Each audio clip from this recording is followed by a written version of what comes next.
మీరు చూస్తున్నారు VBR exam tips channel. కుట్టద్దం గ్రూప్ 2కి స్వాగతం. పేపర్ 1, 2, 3కి సంబంధించి ఎక్స్క్లూజివ్ గైడెన్స్ అందిస్తున్నాం. ఇప్పటికే పేపర్ 2, 3కి సంబంధించి పలు వీడియోస్ చేసుకున్నాం. అందులో paper 3 Indian economy, AP economy మీద ప్రత్యేక దృష్టితో క్లాసెస్ కంటిన్యూ చేస్తున్నాం. ఇండియన్ ఎకానమీ 3 యూనిట్లు కంప్లీట్ చేసుకుని 4 యూనిట్లు కూడా ద్రవ్యోల్బణం చాప్టర్ కంప్లీట్ చేశాం.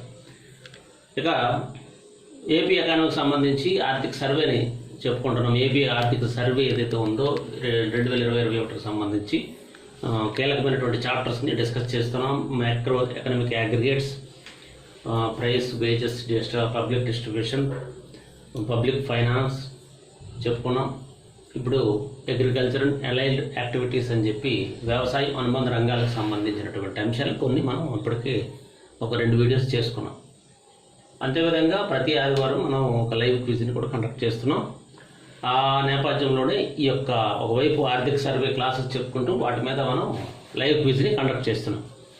ఈ ఆర్థిక సర్వేలో మనం వ్యవసాయానికి సంబంధించి, అనుబంధ రంగాలకు సంబంధించి మరికొన్ని అంశాలు మనం నేర్చుకోవాల్సి ఉంది. ఈరోజు మరికొన్ని కీలకమైనటువంటి డేటాను మీ ముందుకు తీసుకొచ్చాను. డేటా అలాగే ఇన్ఫర్మేషన్, సమాచారాన్ని కూడా మీ ముందుకు తెచ్చాను. చాలా ఇంపార్టెంట్గా మనం భావించవచ్చు.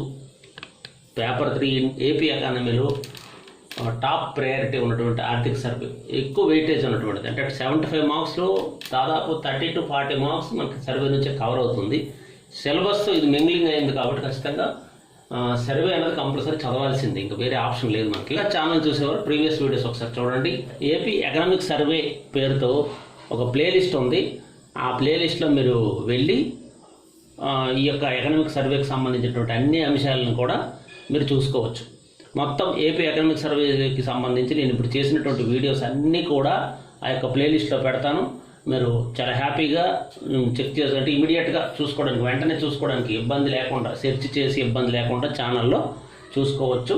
ఈరోజు టాపిక్ చూసుకుంటే ఏపీ ఎకనామిక్ సర్వేలో అగ్రికల్చర్ అండ్ అలైడ్ యాక్టివిటీస్. దీనిలో ఈరోజు అంశాలు చూద్దాం. మన ఆంధ్రప్రదేశ్ ఆయిల్ పామ్, బొప్పాయి, నిమ్మ, కోకో, టమాటా, మిర్చి. ఇది గుర్తుపెట్టుకోండి, ఇది చాలా ముఖ్యం. ఈ ర్యాంకింగ్ సంబంధించి కూడా మనకి గతంలో బిట్స్ వచ్చున్నాయి. ఆయిల్ పామ్ ఉత్పత్తిలోను, బొప్పాయి ఉత్పత్తిలోను, నిమ్మ ఉత్పత్తిలోను, కోకో ఉత్పత్తిలోను, టమాటా ఉత్పత్తిలోను, మిర్చి. ఈ పంటల ఉత్పత్తిలో భారతదేశంలోనే మొదటి స్థానంలో ఉంది. ఫస్ట్ ర్యాంక్ ఆయిల్ పామ్, బొప్పాయి, నిమ్మ, కోకో, టమాటా, మిర్చి. ఇక థర్డ్ ర్యాంక్ చూసుకుంటే మైక్రో ఇరిగేషన్కి సంబంధించి, సూక్ష్మ సేద్యానికి సంబంధించి థర్డ్ పొజిషన్. మన ఇండియాలో త్రూఅవుట్ కంట్రీలో థర్డ్ పొజిషన్ మైక్రో ఇరిగేషన్. ఇది కూడా మనం 2019-20లో చూసుకుంటే 121,733 హెక్టార్ల పరిధిలో మైక్రో ఇరిగేషన్ చేపట్టి భారతదేశంలోనే టాప్, అంటే థర్డ్ పొజిషన్లో ఉంది. ఈ PMKSY అనే స్కీమ్ ద్వారా 950 కోట్లు కేటాయించారు. ప్రధానమంత్రి కిసాన్ సంయోజన అని చెప్పి ఆ స్కీమ్ ద్వారా 950 కోట్లు కేటాయించారు. ఈ యొక్క మైక్రో ఇరిగేషన్లో 121,733 హెక్టార్లలో ప్రధానంగా ఉద్యానవన పంటలకి అత్యధిక ప్రాధాన్యత ఇవ్వడం జరిగింది. అందులో ఉద్యానవన పంటలు చూసుకుంటే మైక్రో ఇరిగేషన్, సూక్ష్మ సేద్యం 70,529 హెక్టార్లు మైక్రో ఇరిగేషన్లో ఉద్యానవన పంటలకి ఎక్కువ ప్రాధాన్యత ఉంటుంది. ఉద్యానవన పంటలు అంటే కొబ్బరి, జీడి, మామిడి ఇలాంటివన్నీ కూడా ఉద్యానవన పంటలు అంటారు. ఈ ఉద్యానవన పంటలకి అత్యధికంగా మైక్రో ఇరిగేషన్ అనేది మన రాష్ట్రంలో అమలు చేస్తున్నారు. ఈ మైక్రో ఇరిగేషన్, సూక్ష్మ సేద్యం అని చెప్పి.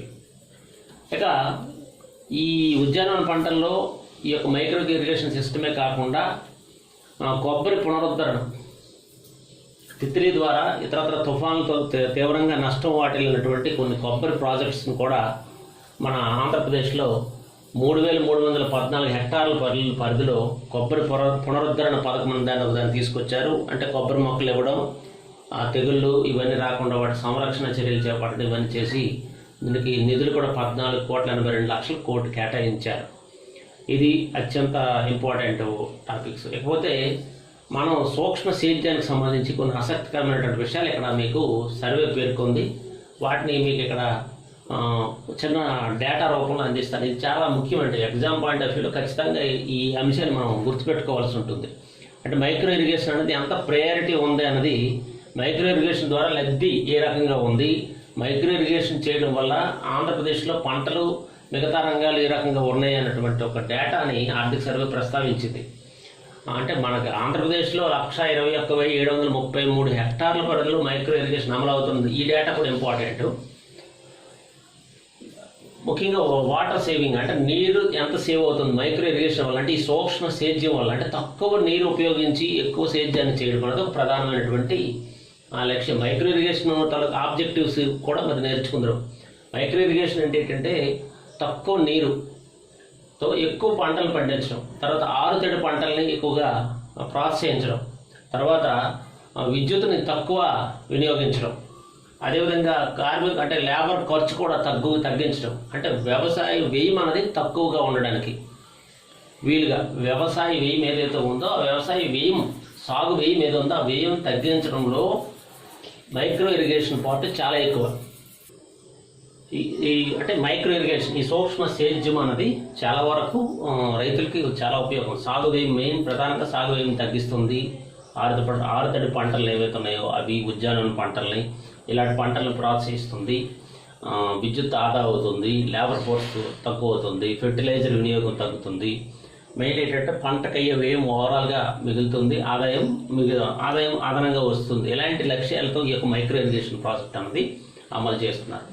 ఈ రకంగా చూసుకుంటే 1,00,000 హెక్టార్ల పరిధిలో సాధారణంగా నీటి వినియోగం అంటే కాలువల ద్వారా కానీ, చెరువుల ద్వారా కానీ, బోర్ బావుల ద్వారా కానీ, నదీ జలాల ద్వారా కానీ, ప్రాజెక్ట్స్ ద్వారా కానీ ఉపయోగించే నీటితో పోలిస్తే ఈ యొక్క మైక్రో ఇరిగేషన్ సూక్ష్మ సేద్యం ద్వారా ఉపయోగిస్తే 1,00,000 హెక్టార్ల పరిధిలో 15 టీఎంసీ నీరు మిగులుతుంది అనమాట. 1,00,000 హెక్టార్లకి 15 టీఎంసీ నీరు మిగులుతుంది. ఒక సంవత్సర కాలంలో 15 టీఎంసీ నీరు మిగులుతుంది.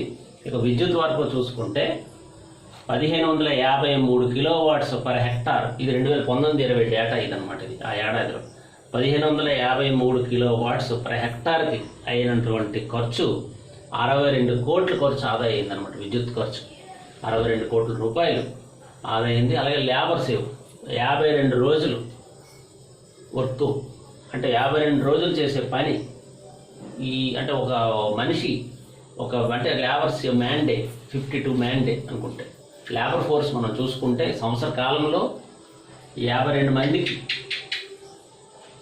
ఒక పని కల్పించి ఆ పని 52 మంది చేసిన పని లెక్కేసుకుంటే పెర్ డే ఒక్కొక్కరికి 200 చొప్పున చెల్లిస్తే 105 కోట్ల రూపాయలు ఖర్చు అయ్యే అవకాశం ఉంది. ఈ 105 కోట్ల రూపాయలు కూడా ఈ 1,00,000 హెక్టార్ల పరిధిలో 105 కోట్ల రూపాయలు ఆ లేబర్కి అయ్యే వ్యయం మిగిలిందనమాట. అంటే ఒకరికి 200 రూపాయలు చొప్పున చెల్లిస్తే అలా 52 మంది కానీ పనిచేస్తే ఆ రకంగా ఏడాది కాలంలో వారికి ఇచ్చే ఖర్చు అంతా 105 కోట్ల రూపాయలు లేబర్ ఖర్చు మిగిలిందని ఇక్కడ మనకు ఒక డేటా వస్తుంది. అదేవిధంగా ఫెర్టిలైజర్స్ హెక్టార్కి 50 కిలోల ఫెర్టిలైజర్ వినియోగిస్తే 5,000 టన్నుల ఫెర్టిలైజరు 1,00,000 హెక్టార్ల పరిధిలో సేవ్ అయింది.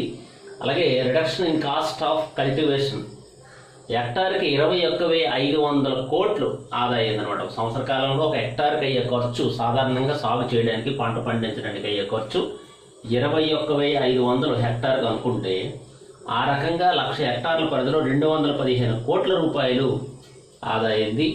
ఇక ఎడిషనల్ నెట్ ఇన్కమ్ అదనపు ఆదాయం జనరల్గా చేసే వ్యవసాయానికి మైక్రో ఇరిగేషన్ ద్వారా చేసే ఆదాయంతో పోలిస్తే 1,500 కోట్ల రూపాయలు అదనంగా ఆదాయము సమకూరిందనమాట 1,00,000 హెక్టార్ల పరిధిలో. ఇది మైక్రో ఇరిగేషన్ చేయడం వల్ల ఈ రకమైనటువంటి లబ్ధి ఉంటుందన్నటువంటి ఒక డేటాని మనకి సర్వే పేర్కొంది. అదేవిధంగా మన దేశవ్యాప్తంగా మొదటి 10 జిల్లాలు తీసుకుంటే అందులో సూక్ష్మ సేద్యం విభాగంలో ఆ 10 జిల్లాల్లో మన ఆంధ్రప్రదేశ్ నుండి 2 జిల్లాలు ఉన్నాయండి. ఇది ఇంపార్టెంట్ బిట్. మనకి మైక్రో ఇరిగేషన్ పరిధిలో భారతదేశ వ్యాప్తంగా చూసుకుంటే మొదటి 10 జిల్లాల్లో టాప్ 2 డిస్ట్రిక్ట్స్ చూసుకుంటే అనంతపురం అండ్ కడప ఈ 2 జిల్లాలు కూడా ఈ యొక్క 10 జిల్లాల్లో ఉన్నాయి. 2017, 18, 19, 19, 23 సంవత్సరాలు కూడా ఈ అనంతపురం కడప జిల్లాలు బ్రహ్మాండమైనటువంటి ప్రోగ్రెస్ ఈ యొక్క మైక్రో ఇరిగేషన్లో కనబరిచాయి. భారతదేశ వ్యాప్తంగా ఉన్న 10 జిల్లాల్లో ఈ 2 జిల్లాలు కూడా ఉండడం అనేది ఇక్కడ గొప్ప విషయం. 10% వరకు ఆంధ్రప్రదేశ్లో 10% వరకు ఈ యొక్క సూక్ష్మ సేద్యం అమలు చేస్తున్నారు. అందులో 15% డ్రిప్ ఇరిగేషన్ అనేది జరుగుతుంది. డ్రిప్స్ చిన్న అంటే కొంచెం చొక్క నీరు పడుతుంటుంది అనమాట. ఈ డ్రిప్ ఇరిగేషన్ అని చెప్పేసి ఒక రకమైన సాగు పద్ధతి ఇది. ఈ డ్రిప్ ఇరిగేషన్ కూడా అమలు అవుతుంది. అందులో మైక్రో ఇరిగేషన్లో డ్రిప్ ఇరిగేషన్ అనేది కూడా ఒక పార్ట్. ఆ రకంగా టాప్ 10 డిస్ట్రిక్ట్స్ 2 జిల్లాలు మన ఆంధ్రప్రదేశ్ నుంచి ఉన్నాయి. అవి అనంతపురం, కడప. గత 3 ఏళ్లుగా ఈ జిల్లాలు ప్రతిభ కనబరుస్తున్నాయి. ఇకపోతే భారతదేశంలో అత్యధిక పండ్ల ఉత్పత్తి సాధిస్తున్న రాష్ట్రంగా ఆంధ్రప్రదేశ్ ఉంది. ఇది కూడా మనకు బిట్టేని. మన ఆంధ్రప్రదేశ్ వాటా దేశవ్యాప్తంగా చూసుకుంటే పండ్ల ఉత్పత్తిలో 15.8%. ఆంధ్రప్రదేశ్ వాటా భారతదేశ వ్యాప్తంగా పండ్ల ఉత్పత్తిలో 15.8%. అదేవిధంగా కూరగాయల ఉత్పత్తిలో 7.8% వాటా కలిగి ఉంది. దేశవ్యాప్తంగా కూరగాయల ఉత్పత్తిలో మన ఆంధ్రప్రదేశ్ వాటా 7.8%. ఈ రెండు కూడా ఇంపార్టెంట్ బిట్స్. లేకపోతే అదేవిధంగా 2019-20లో చూసుకుంటే వ్యవసాయానికి పరంగా కొన్ని కొత్త కాన్సెప్ట్స్ని తీసుకొచ్చారు. న్యూ క్రాప్స్ని పరిచయం చేశారు. ప్రత్యేకమైనటువంటి శ్రద్ధ కనబరిచారు. టెక్నాలజీని ఉపయోగించారు.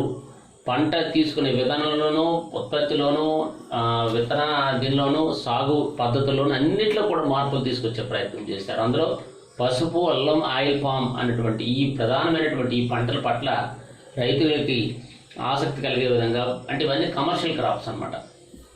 అంటే ఆదాయాన్ని, రైతులకి పెద్ద ఎత్తున ఆదాయాన్ని ఇచ్చే క్రాప్స్, తక్కువ శ్రమతో ఎక్కువ ఆదాయాన్ని ఇచ్చినటువంటి పసుపు కానీ, అల్లం కానీ, ఆయిల్ పామ్ ఇలాంటి క్రాప్స్ పట్ల రైతులు శ్రద్ధ కనపరచడం, రైతులకు అవగాహన పెంచడం, రైతులకు ఒక పరిజ్ఞానాన్ని పెంచడం, ఈ కమర్షియల్ క్రాప్స్ని పరిచయం చేయడం లాంటివన్నీ కూడా 2019-20లో మన ఆంధ్రప్రదేశ్లో చేయడం జరిగింది. వీటికి పెద్ద ఎత్తున రాయితీలు అందించడం, వీటికి ప్రోత్సహించడం ఇవన్నీ కూడా జరిగాయి. ఇకపోతే మనకి ఇంకొకటి కేంద్ర ప్రభుత్వ సహకారంతో ఇంకొక స్కీమ్ కూడా ఆంధ్రప్రదేశ్లో అమలు చేస్తున్నారు. ఈ కేంద్ర ప్రభుత్వము, మన ఆంధ్రప్రదేశ్ ప్రభుత్వం, అదేవిధంగా కొచ్చిన్ బోర్డు అంటారు దీన్ని. కొచ్చిన్ బోర్డు అంటే కోకోనట్ బోర్డు అని, కొచ్చిన్ బోర్డు అని అంటారు. కేరళలో కొచ్చిన్ అనే ప్రాంతంలో ఉన్నటువంటి కోకోనట్ బోర్డు ఒక స్వతంత్ర ప్రతిపత్తి సంస్థ ఇది, కోకోనట్ బోర్డు. ఈ కోకోనట్ బోర్డు కేరళలో కొచ్చిన్లో ఉంది. ఈ కొచ్చిన్లో ఉన్నటువంటి కోకోనట్ బోర్డు యొక్క సహకారము ఆంధ్రప్రదేశ్ రాష్ట్ర ప్రభుత్వం వాటా, అలాగే కేంద్ర ప్రభుత్వం సహకారంతో 9 జిల్లాల్లో ఒక MIDH mission for integrated development of horticulture అన్నటువంటి ఒక స్కీమ్ని అమలు చేశారు. 9 జిల్లాల్లో అమలు చేశారు. శ్రీకాకుళం, పశ్చిమ గోదావరి, గుంటూరు, ప్రకాశం, నెల్లూరు, చిత్తూరు, అనంతపురం, కడప, కర్నూలు. ఇది చాలా ఇంపార్టెంట్ అంశం అండి. MIDH mission for integrated development for horticulture. ఇది 9 జిల్లాల్లో అమలు చేశారు. కేంద్ర సహకారం ఉంది. అదేవిధంగా coconut board coconut board Cochin Kerala రాష్ట్రంలో ఉంది. అలాగే ఆంధ్రప్రదేశ్ రాష్ట్ర ప్రభుత్వ సహకారంతో కూడా ఈ 9 జిల్లాల్లో యొక్క MIDH అనేటువంటి ఒక స్కీమ్ని అమలు చేశారు. ఈ స్కీమ్ ద్వారా ఏంటంటే ప్రధానంగా హార్టికల్చర్ క్రాప్స్, ఉద్యానవన పంటలు ఏవైతే ఉన్నాయో వాటికి కావాల్సినటువంటి రాయితీలు కానీ, సబ్సిడీలు కానీ, పరిజ్ఞానాన్ని కానీ, సాంకేతిక సహకారం కానీ ఇలాంటివన్నీ కూడా అందించే ప్రయత్నం చేశారు. ఈ యొక్క MIDH ద్వారా ఈ 9 జిల్లాల్లో కూడా కొబ్బరి మొక్కల పంపిణీ, జీడి మొక్కల పంపిణీ, నర్సరీల ద్వారా సబ్సిడీ ధరలకి రైతులకు అందించడం, ఆ యొక్క టెక్నాలజీ అంటే సాంకేతిక సహకారాన్ని అందించడం, ఎరువులు, పురుగు మందులు ఇలాంటివి కూడా సరఫరా చేయడం, పవర్ టిల్లర్స్ అంటే తక్కువ యంత్రాలు, ముఖ్యంగా వ్యవసాయ యంత్రాలు, యొక్క పనిముట్లు అంటే ఈ యొక్క హార్టికల్చర్ క్రాప్స్కి ఉపయోగించే చిన్న పనిముట్లు, యంత్ర పరికరాలు ఇలాంటివి కూడా తక్కువ ధరలకి అందించడం, ఇలా చాలా కార్యక్రమాలు ఈ యొక్క MIDH ఆధ్వర్యంలో జరుగుతున్నాయి ఇప్పుడు ఆయా జిల్లాల్లో. అదేవిధంగా RKVY రాష్ట్రీయ కృషి వికాస్ యోజన అనే పథకం మనం గతంలో చెప్పుకున్నాం. ఈ పథకం ద్వారా కూడా కృష్ణా, ఈస్ట్ గోదావరి, విశాఖపట్నం, విజయనగరం అంటే మనకి MIDH పథకంలో కవర్ కాని జిల్లాలు కొన్ని ఉన్నాయన్నమాట. అవి కృష్ణా, ఈస్ట్ గోదావరి, విశాఖపట్నం, విజయనగరం. ఈ 4 జిల్లాలకి ఈ MIDH స్కీమ్ అనేది వర్తించలేదు, కవర్ కాలేదు. అందుకని ఏం చేశారు, దీన్ని RKVY రాష్ట్రీయ కృషి వికాస్ యోజన అనే పథకంలో తీసుకొచ్చారు. ఈ పథకంలో తీసుకొచ్చి ఇక్కడ హార్టికల్చర్ క్రాప్స్కి, మిగతా అగ్రికల్చర్ క్రాప్స్కి ప్రోత్సాహం అందించడం అన్నది జరిగింది. అందులో భాగంగా ఈ యొక్క RKVYలో భాగంగా ఈ 4 జిల్లాలకి 2020-21లో 3,688.90 లక్షలు మేర నిధులు కేటాయించారు. 21,250 ఎకరాలని ఈ యొక్క RKVYలో పరిధిలోకి తీసుకొచ్చారు. ఈ 4 జిల్లాల్లో ఆర్గానిక్ ఫార్మింగ్ అనేది ప్రత్యేకించి నిర్వహించేందుకు నిర్ణయించారనమాట. ఇక్కడ ఏంటంటే హార్టికల్చర్ డెవలప్మెంట్కి 9 జిల్లాలు హార్టికల్చర్ అనేది చేశారు. అంటే ప్రధానంగా ఈ MIDH ఏదైతే అనుకున్నాం, mission for integrated development of horticulture ఏదైతే అనుకున్నామో, ఈ MIDH ఆధ్వర్యంలో ఉద్యానవన శాఖ పంటలకి ప్రోత్సహించడం శ్రీకాకుళం, వెస్ట్ గోదావరి, గుంటూరు, ప్రకాశం, నెల్లూరు, చిత్తూరు, అనంతపురం, కడప, కర్నూలు జిల్లాల్లో ఈ MIDH పథకం అమలు చేశారు. కానీ RKVY రాష్ట్రీయ కృషి వికాస్ యోజన ఆధ్వర్యంలో కృష్ణా, ఈస్ట్ గోదావరి, విశాఖపట్నం, విజయనగరం 4 జిల్లాల్లో ఆర్గానిక్ ఫార్మింగ్ అన్నది ఎక్కువ ప్రాధాన్యత ఇచ్చారు. ఈ ఆర్గానిక్ ఫార్మింగ్ కోసం అని చెప్పి 3,688.90 లక్షలు కేటాయించడమే కాకుండా ఆర్గానిక్ ఫార్మ్ కోసం 21,250 ఎకరాలని గుర్తించారు. 3 ఏళ్ల పాటు ఈ పథకాన్ని అమలు చేసి 17 కోట్లు ఖర్చు పెట్టాలన్నటువంటి ఒక లైన్, అంటే ఈ సంవత్సరానికి 2020-21కి 3,688.90 లక్షలు కేటాయించారు. కానీ మొత్తం 3 ఏళ్ళకి కానీ 17 కోట్లు ఖర్చు పెట్టడానికి సిద్ధంగా ఉన్నారు. ఇందుకోసం ప్రతి హెక్టార్కి 20,000 రూపాయలు కనీసం ఖర్చు చేసేందుకు ఆర్గానిక్ ఫార్మింగ్ అన్నది, అంటే మనము ముందు చెప్పుకున్నాం ఆర్గానిక్ ఫార్మ్, సేంద్రీయ వ్యవసాయం. ఈ సేంద్రీయ వ్యవసాయానికి ప్రోత్సహించే దిశగా ఈ 4 జిల్లాలు గుర్తించారు. ఈ 4 జిల్లాల్లో ఈ సేంద్రీయ వ్యవసాయం ప్రాజెక్ట్ అన్నది అమలవుతుంది. దానికి నేతృత్వం రాష్ట్రీయ కృషి వికాస్ యోజన అన్నటువంటి పథకం. మీరు ఇలాంటివి మనం ఎగ్జామ్లో ఇవే గుర్తించుకోవాలి. RKVY అమలవుతున్నటువంటి జిల్లాలు, ఈ RKVY అమలవుతున్న జిల్లాల్లో ఎలాంటి సేద్యం అమలవుతుంది, హార్టికల్చర్కి అమలు చేయడానికి ఎన్ని జిల్లాలు గుర్తించారు, అలాగే అత్యధిక పండ్ల ఉత్పత్తి మన దేశవ్యాప్తంగా ఆంధ్రప్రదేశ్ పండ్ల ఉత్పత్తి వాటా ఎంత, అదేవిధంగా కూరగాయల ఉత్పత్తి వాటా ఎంత, అదేవిధంగా 2019-20లో ఎలాంటి పంటలకి రాష్ట్ర ప్రభుత్వం ప్రాధాన్యత ఇచ్చింది, ఇలా అదేవిధంగా 3 ఇయర్స్కి గాను ఈ యొక్క ఆర్గానిక్ ఫార్మ్కి 3 సంవత్సరాలకు గాను కేటాయించిన నిధులు ఎంత, ప్రతి హెక్టార్కి ఎంత మేర ఖర్చు చేయాలనుకున్నారు, ఇలాంటి బిట్స్ అని మనం కూడా గుర్తుంచుకోవాల్సి ఉంటుంది. ఇక ఇంకొక ముఖ్యమైనటువంటి చర్య ఏంటంటే, ఇక్కడ చూసుకుంటే NFSM national food security mission 2019 మనం గతంలో డిస్కస్ చేసాం. నేషనల్ ఫుడ్ సెక్యూరిటీ మిషన్లో భాగంగా ఆయిల్ పామ్ పంటకి ఆంధ్రప్రదేశ్లో టార్గెట్ ఇచ్చారు, ఒక లక్ష్యాన్ని నిర్దేశించారు. ఆ లక్ష్యానికి తదనుగుణంగా పండించే ప్రయత్నం అనేది ఆంధ్రప్రదేశ్ ప్రభుత్వం చేస్తుంది. ఈ యొక్క ఆయిల్ పామ్ అన్నది 8 జిల్లాల్లో పండిస్తున్నారు. 8 డిస్ట్రిక్ట్స్లో 8 జిల్లాలు చూసుకోండి. MIDH ఏమో mission for integrated development horticulture ఏమో 9 జిల్లాలు, RKVY ఆధ్వర్యంలో ఆర్గానిక్ ఫార్మ్ ఏమో 4 డిస్ట్రిక్ట్స్ 4 జిల్లాలు, అదేవిధంగా 4 జిల్లాలు కృష్ణా, ఈస్ట్ గోదావరి, విశాఖపట్నం, విజయనగరం. అదే ఆయిల్ పామ్ కోసమని నేషనల్ ఫుడ్ సెక్యూరిటీ మిషన్ ఆధ్వర్యంలో 8 జిల్లాలు, ఇది 8, 9, 4 ఇలాంటివన్నీ గుర్తుండాలండి. అదేవిధంగా ఇక్కడ చూడండి, మైక్రో ఇరిగేషన్ టాప్ 10లో మన రాష్ట్రం నుంచి 2 జిల్లాలు, అనంతపురం, కడప. అలాగే ఆ రకంగా మనం కొన్ని గుర్తుపెట్టుకోవాలి. ఇక ర్యాంకింగ్ గురించి కూడా మళ్ళీ డిస్కస్ చేద్దాం. లేకపోతే ఇక్కడ ఈ national food security mission 2019 oil పామ్కి సంబంధించి ఏంటంటే అంటే 172,000 హెక్టార్ల పరిధిలో 123,000 మంది రైతులకు గాను ఆయిల్ పామ్ పంట పండించడానికి 8 జిల్లాల్లో గల ఈ యొక్క భూమిని కేటాయించారు. ప్రభుత్వం కూడా రాష్ట్ర కేంద్ర ప్రభుత్వాల ఆధ్వర్యంలో NFSM national food security machine ఏదైతే ఉందో దానికోసం అని చెప్పి ఈ యొక్క పంట పండిస్తున్నారు. అయితే ఆయిల్ పామ్ దిగుబడిలోను ఉత్పత్తిలోనూ అత్యధికంగా ప్రతిభ కనబరుస్తున్నటువంటి జిల్లా ఏది అంటే వెస్ట్ గోదావరి, పశ్చిమ గోదావరి జిల్లాలో ఆయిల్ పామ్ పంట ఉత్పత్తిలో అత్యధికంగా ఉంది. ఇవి బిట్స్, ఇలాంటి బిట్స్ మనం గుర్తుంచుకోవాలి. ఆయిల్ పామ్ పంట కోసం ఎంత మొత్తం భూమిని గుర్తించారు, ఎంత భూమి సాగులో ఉంది, ఆయిల్ పామ్ సాగు ఎంత ఉంది మన ఆంధ్రప్రదేశ్లో అంటే 172,000 హెక్టార్లు. ఆయిల్ పామ్ పరిధిలో ఎంతమంది రైతులు ఆయిల్ పామ్ పండిస్తున్నారంటే 123,000 మంది రైతులు. ఎన్ని జిల్లాల్లో ఆయిల్ పామ్ పంట సాగుతోంది అంటే 8 జిల్లాలు. అత్యధిక ఉత్పత్తి సాధించినటువంటి జిల్లా ఏది అంటే వెస్ట్ గోదావరి. ఇది అండి నేషనల్ ఫుడ్ సెక్యూరిటీకి సంబంధించిన బిట్స్. ఇవి మీకు సింప్లిఫై చేశాను. వాస్తవంగా కొన్ని పేజీలు మన బుక్లో మన ఆర్థిక సర్వే వాళ్ళు ఇచ్చిన గవర్నమెంట్ ఇచ్చిన దానిలో ఉంది. బట్ అదంతా మనకు అవసరం లేదు. అంత ఎలిమినేట్ చేసి సింప్లిఫై చేసి షార్ట్ నోట్స్ రూపంలో మీకు అందిస్తున్నా. తర్వాత ఇక మామిడి, ఇక్కడ ఇంకొక గొప్ప విషయం ఏంటంటే మన ఆంధ్రప్రదేశ్లో 2 రకాల పంట మామిడిలో 2 రకాలు, చాలా రకాలు ఉన్నాయి. అందులో 2 రకాలు విదేశాలకు ఎగుమతి అవుతున్నాయండి. ఫస్ట్ టైం తొలిసారిగా ఆంధ్రప్రదేశ్ నుండి 2 రకాల మామిడి పళ్ళు ఎగుమతి అవుతున్నాయి. 2 రకాలు అవి. ఒకటి పనుకుల అనే ఒక రకం, రెండోది సువర్ణరేఖ. ఈ సువర్ణరేఖ, పనుకుల అనేటువంటి ఈ మన దేశీయ రకాలు ఇవి మన ఆంధ్రప్రదేశ్ ప్రత్యేకం ఈ పంట. ఈ 2 రకాలు, ఈ 2 రకాలు కూడా దక్షిణ కొరియా మరియు జర్మనీ దేశాలకు ఎగుమతి చేస్తారు. ఇది చాలా చాలా ముఖ్యమైనటువంటి బిట్టుగా మీరు భావించిన మామిడి రకాలైనటువంటి పనుకుల అనే ఒక రకం, అలాగే సువర్ణరేఖ అనే ఇంకొక రకం, ఈ 2 కూడా దక్షిణ కొరియా మరియు జర్మనీ దేశాలకి మన ఆంధ్రప్రదేశ్ నుండి తొలిసారిగా ఎగుమతి అవుతున్న ఈ 2 రకాల పంటలు. ఇప్పుడు మామిడిలో ఈ 2 రకాలకు చెందినటువంటి ఫలాలు.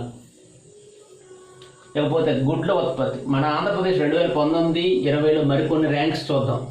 మనం ఫస్ట్ ర్యాంక్స్ ఆయిల్ పాము, బొప్పాయి, నిమ్మ, కోకో, టమాటా, మిర్చి చెప్పుకున్నాం. అలాగే గుడ్ల ఉత్పత్తిలో కూడా మన ఆంధ్రప్రదేశ్ ప్రథమ స్థానంలో ఉంది. ఈ ప్రథమ స్థానాలను ఒక దగ్గర తీసుకొచ్చేయండి. ఇక 4వ ర్యాంక్ చూసుకుంటే పాలు, మాంసం ఉత్పత్తిలో కూడా మన ఆంధ్రప్రదేశ్ 4వ స్థానంలో ఉంది. ఫస్ట్ ర్యాంక్ ఏమో ఆయిల్ పామ్, బొప్పాయి, నిమ్మ, కోకో, టమాటా, మిర్చి, గుడ్ల ఉత్పత్తి. 3rd ర్యాంక్ ఏమో మైక్రో ఇరిగేషన్. 4th ర్యాంక్ ఏమో పాలు, మాంసం ఉత్పత్తి. ఇలా పెట్టుకోండి. ఈ రకంగా ప్రత్యేకతలు మన ఆంధ్రప్రదేశ్లో ఉన్నాయి. తర్వాత మన ఆంధ్రప్రదేశ్లో మిల్క్, పాలు, మాంసము, గుడ్ల ఉత్పత్తి పరంగా 2019-20, 2020-21కి సంబంధించి చూద్దాం. ఇక్కడ ఈ డేటా మీకు అవసరం లేదండి. ఈ ఎన్ని లక్షల మిలియన్ టన్నుల ఉత్పత్తి జరిగిందనేది అవసరం లేదు. కానీ గ్రోత్ రేట్ మాత్రం చాలా ముఖ్యం. ఈ గ్రోత్ రేట్ మనం చూడాలి. పెరిగిందా, తగ్గిందా, రుణాత్మకమా అన్నది చూడాలి ఎగ్జామ్ పాయింట్ ఆఫ్ వ్యూలో. ఇక్కడ 2019-20లో మిల్క్, పాలు 152.63 లక్షల మిలియన్ టన్నులు అయితే 2020-21లో 147.14 లక్షల మిలియన్ టన్నులు. అంటే ఏమైంది, 2019-20కి అంతకు ముందు సంవత్సరంతో పోలిస్తే 1.46% గ్రోత్ రేట్ వచ్చింది. కానీ 2019-20కి 2020-21కి పోలిస్తే -3.60% నమోదైంది. అంటే గ్రోత్ రేట్ ఏమైంది, మిల్క్ మైనస్ అంటే రుణాత్మకమైంది. 2019-20తో పోలిస్తే పాల ఉత్పత్తి తగ్గింది, రుణాత్మకమైంది. తగ్గింది కాదు, రుణాత్మకంగా మారింది. తగ్గడం వేరు, రుణాత్మకం అవడం వేరు. ఇక్కడ రుణాత్మకం.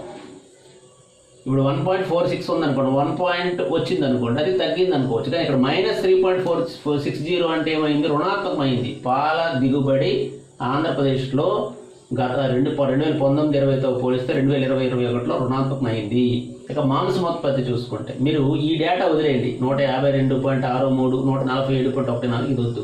కానీ ఈ 1.46, -3.60 ఇది గుర్తుపెట్టుకోవాలి. ఇక మాంసోత్పత్తి 8.50 నుంచి 9.54కి లక్ష మిలియన్ టన్నులు పెరిగింది. అంటే మాంసోత్పత్తి పెరిగింది. 8.94% నుంచి 12.20% పెరిగింది. అదేవిధంగా గొడ్ల ఉత్పత్తి చూడండి.